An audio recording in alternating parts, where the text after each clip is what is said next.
welcome. Good morning, afternoon, or evening. Your video is about to start.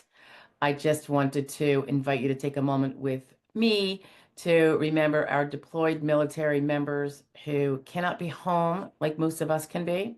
It is a cause that is near and dear to my husband's heart and therefore my own as well. And if you feel like it, take a moment with us. Enjoy your video. Bye-bye. TGIF, happy Friday, guys. This is another Friday Fraud Law Review, and we're still in Pennsylvania, my own state here.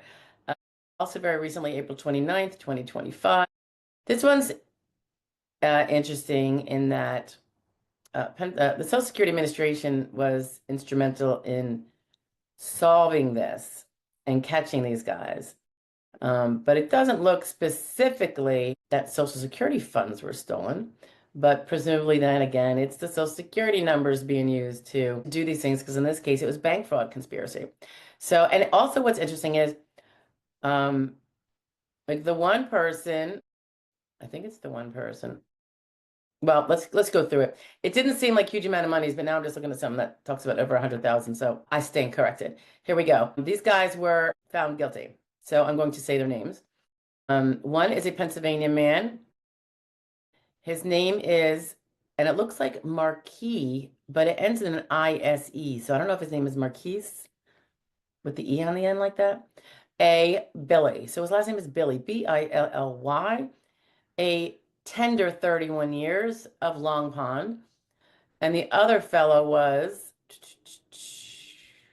Rodney A. Martin, age 62, of the Bronx, New York. So according to the court documents, the youngster, Billy the Kid, collaborated with his co-conspirator, Rodney, to carry out a criminal scheme to find banks where they could cash fake checks. This is in October 2022. The two took a flight. So they had money for a flight, okay, from New York to Ohio. After arriving in Columbus, Billy the Kid rented a car, and the two proceeded to drive through the state to cash fraudulent checks at banks they had pre-selected to target. Billy the Kid provided Grandpa Martin with counterfeit U.S. passport identification cards of 14 individuals, ID theft, to use as ID to cash checks. Martin, that's Grandpa Martin, rotated through the IDs and used a different one at each bank transaction. Using this tactic, Grandpa Martin, to fraudulently cash checks at several financial institutions in amounts ranging from $4,500 to $5,500.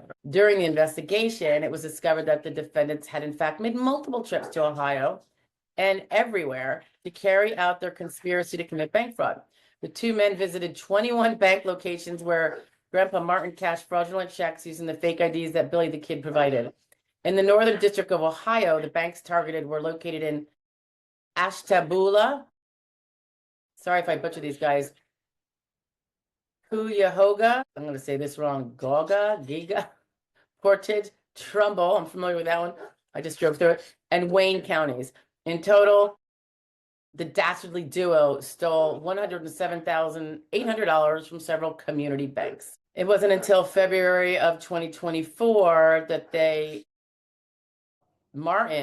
Grandpa Martin was sentenced to 30 months in prison and 5 years of supervised release after he pleaded guilty to conspiracy to commit bank fraud and aggravated identity theft. The other fellow, Billy the Kid, let's see where his sentence was. He was also ordered to serve 5 years of supervised release after imprisonment, which I believe was 24 months. So he got slightly less than Grandpa, maybe because he's a kid. I say that loosely, he was 31. And he was also ordered to pay restitution in the amount of $107,800. So it looks like, I don't see that the restitution was ordered against Grandpa, only Billy the Kid. Interesting, I wonder why. Anyway, that's like a little Bonnie and Clyde thing, except they weren't really hurting anybody physically, just stealing money from others, which is bad. And that's only what's been, proven and that they got caught for. Can you imagine that this was their first and only time? You think? All right. Bye, guys. Have a great Friday. Have a good weekend. Bye-bye. Thank you for joining and taking a listen to this video. If you have any questions that relate to this or anything else with regard to Social Security, disability, retirement, SSI, etc., please do feel free to post it in the comments below, even if it's not necessarily related to this video. And I will see them. And if it's something I can do a video on, I will be happy to do that. If you are looking for representation in a current battle to prove that you are disabled, whether you have applied yet or not, and ideally, if you have not applied yet, that's when we like to come in and start from the beginning and do our wonders. You can go to joydisability.com, look up to your left, and there's a little link for a free SSD evaluation, and we will take a look at it and let you know one way or the other. If you are looking for a consultation, not representation, or you can't get representation for whatever reason, or it's a non-representational type of issue you need to review, you are more than welcome to order a prepaid consultation. It will be with me personally, and that link is on that same page, joydisability.com, but over on the upper right.